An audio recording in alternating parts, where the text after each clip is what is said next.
You're listening to the 10-Minute Bible Hour podcast, where we do fast, fun, free daily deep dives into books of the Bible. And right now, we're going through Esther. Hey, my friends, it's Matt. This is the 10-Minute Bible Hour podcast, and I just repeated a thing. It's Monday, right?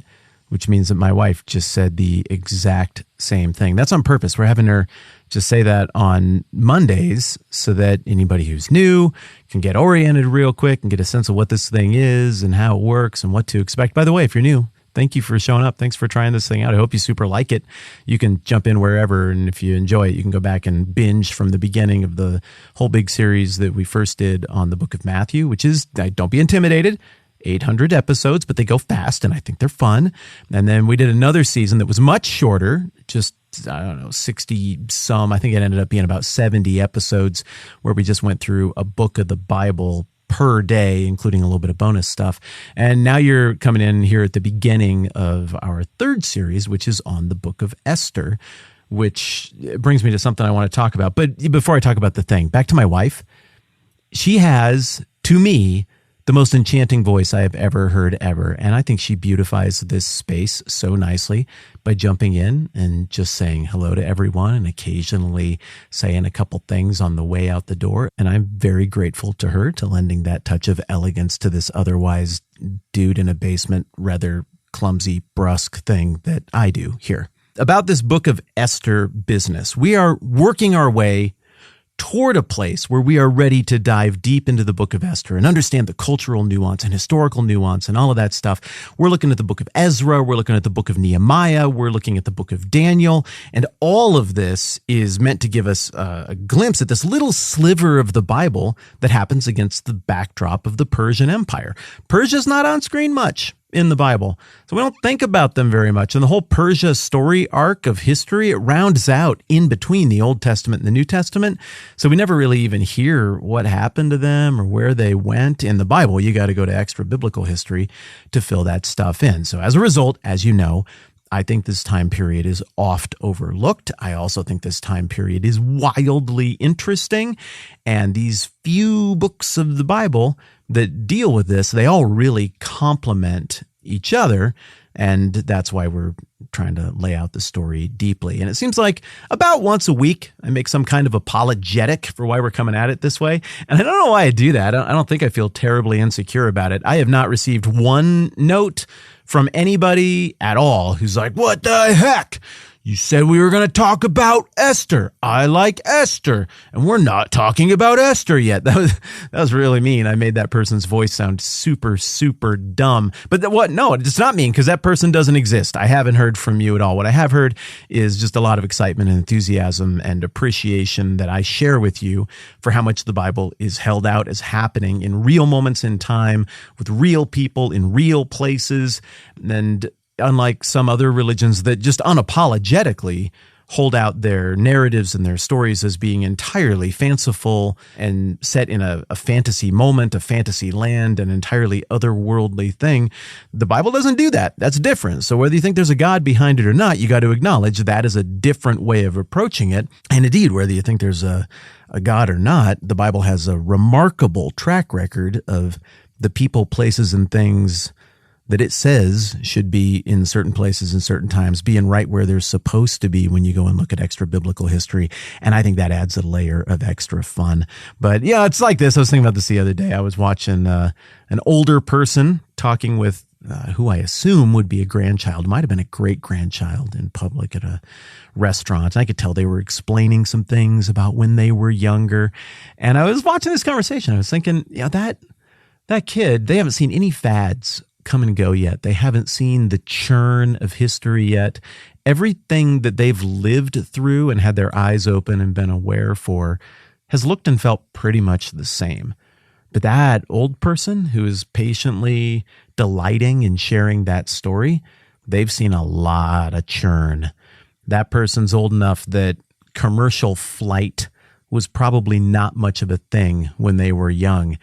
And they've just seen a lot of turnover, I guess. And for the kid, there's not going to be much difference in their mind when they imagine the 1960s being talked about in a story and the 1990s being talked about in a story. But if you're someone who lived in either of those decades or somebody who's just old enough to have culturally osmosed knowledge about the difference between those decades, you're like, oh, dang, that's super different. And someday the kid will understand. And what I'm trying to do here is move myself from being a kid who looks back at history and is like, yeah, all of the Old Testament, like, I don't know, they wore like robes or some kind of like bathroom robes or something. They had sticks probably, and like maybe they had like swords or rocks, or I don't know. They lived in little hovels or something. There were probably some kings and things. I don't know exactly how it all worked, but it's all pretty much the same. I'm trying to understand this better and share the journey with you to flesh that out and to be like, no, the 600s BC are way different than the 500s BC, in the same way that the 1800s AD are way different than 2000 AD. Way different. And so in pursuit of that, we've looked at the way these little micro kingdoms of the Hebrew world of Israel and Judah and their neighbors. I mean, that was a dominant story. These little kingdoms, these little people groups and tribes all packed into this little area. That was status quo for hundreds of years of what we look at in the Bible. And then we get into the 600s BC and stuff goes crazy. I mean, Assyria has been on the scene for a long time, but now the idea of mega empires and fighting for who gets to be the next mega empire, it's the real deal. And history changes dramatically in this era we're looking at, with the defeat of Assyria in the late 600s, the rise of Babylon under Nebuchadnezzar, his defeat under the Persians and Cyrus the Great, who outmaneuvered their frenemy cousins, rivals, the Medes, and swept up in this tumultuous moment in history are the Jewish people who did not play all of their cards right, and it was very costly.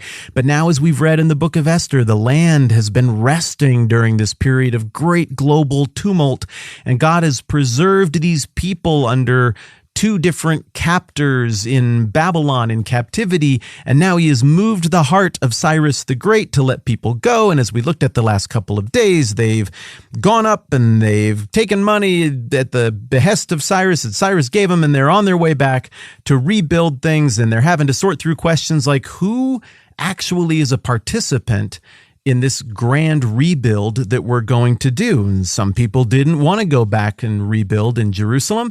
Some people wanted to stay back east in Persia because they knew it and they liked it and they'd been there for a generation or two. And in the book of Ezra, we get the impression that the author of Ezra thought the more noble thing was to go and recolonize land that is your hereditary home from ages past. And that's what we were kind of looking at in chapter 1 and chapter 2 of Ezra. We looked at the theme of reversal, that there's this God-ordained sovereign reversal of fortune, reversal of fate that is a completion of what God had promised through the prophets. And then we get into chapter 3, and this is pretty easy to summarize, but what we get here is the statement that when the 7th month came and the Israelites had settled into their towns, the people assembled as one man in Jerusalem. Then Jeshua, son of Jozadak, and his fellow priests, and Zerubbabel, son of Shealtiel, more on him in a minute, and his associates began to build the altar of the God of Israel to sacrifice burnt offerings on it in accordance with what is written in the law of Moses, the man of God.